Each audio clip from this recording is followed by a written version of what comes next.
Hi everybody, welcome back to my channel.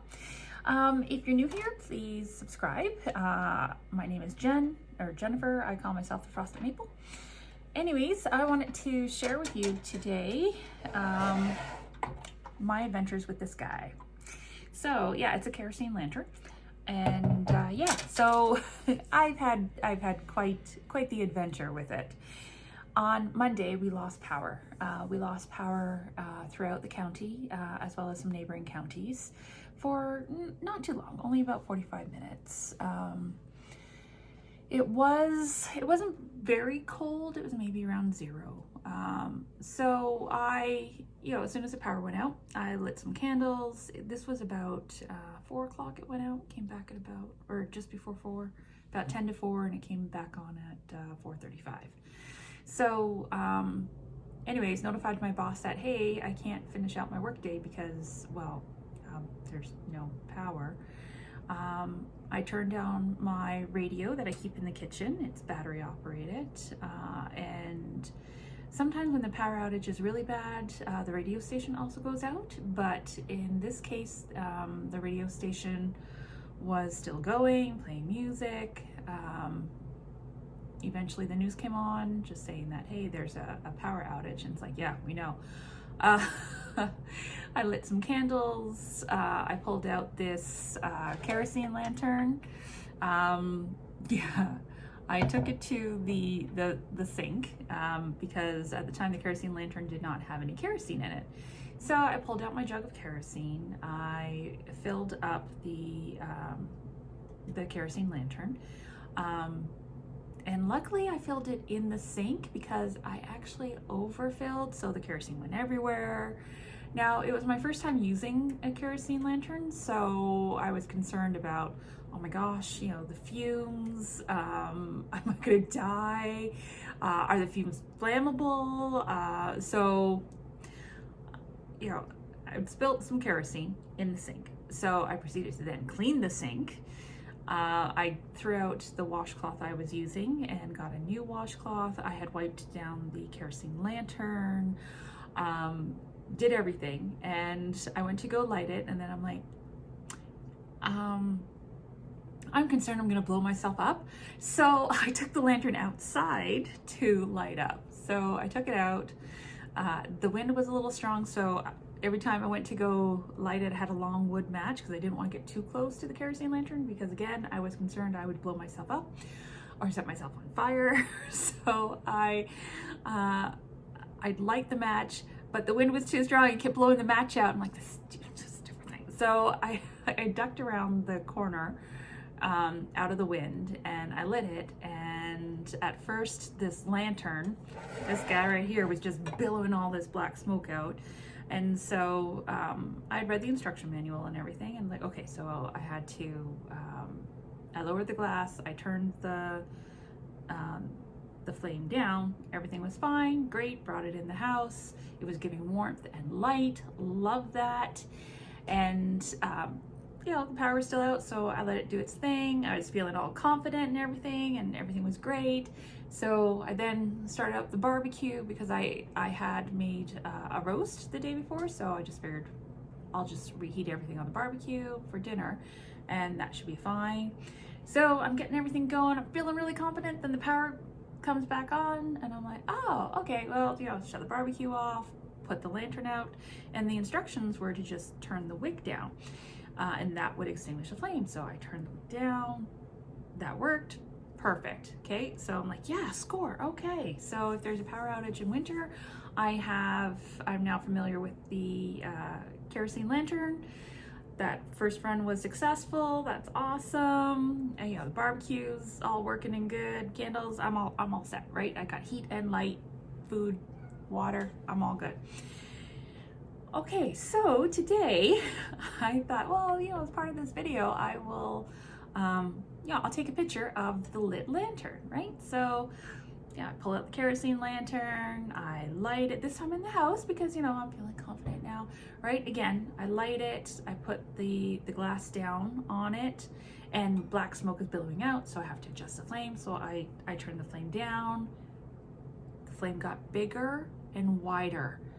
and more black smoke was billowing out from it. And I'm like, okay, maybe turn it up. So I brought the wick up.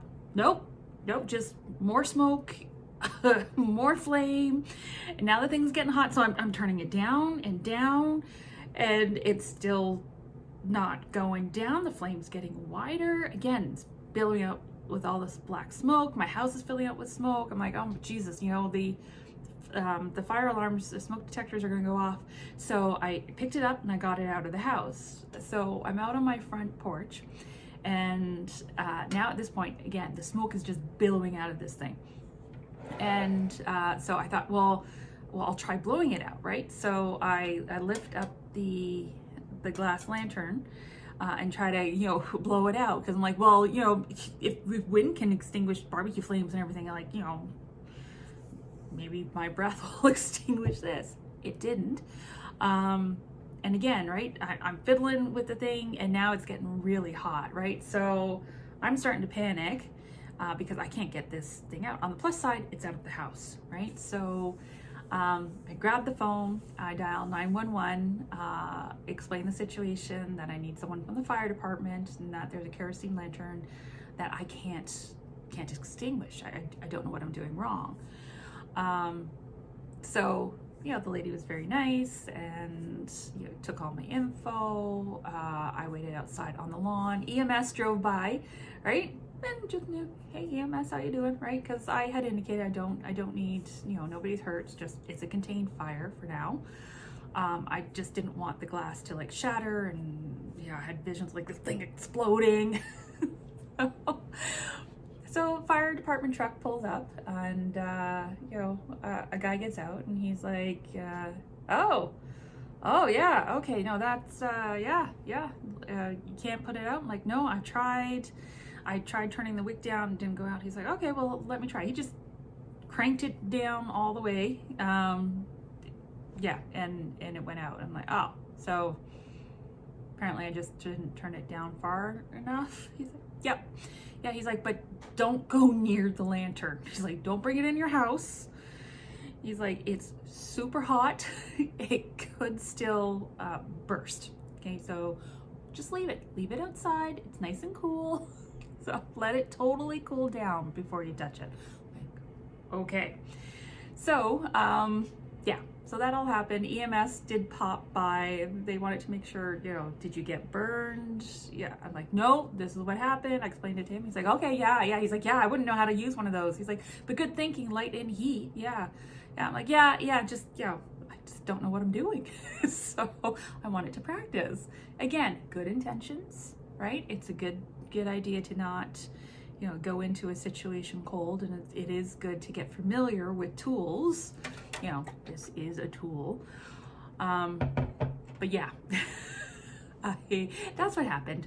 So the fire department gentleman was lovely. The EMS folks were lovely. Yeah, they were all here for about 3 minutes, and I'm like, oh, I kind of feel like that was a waste of resources.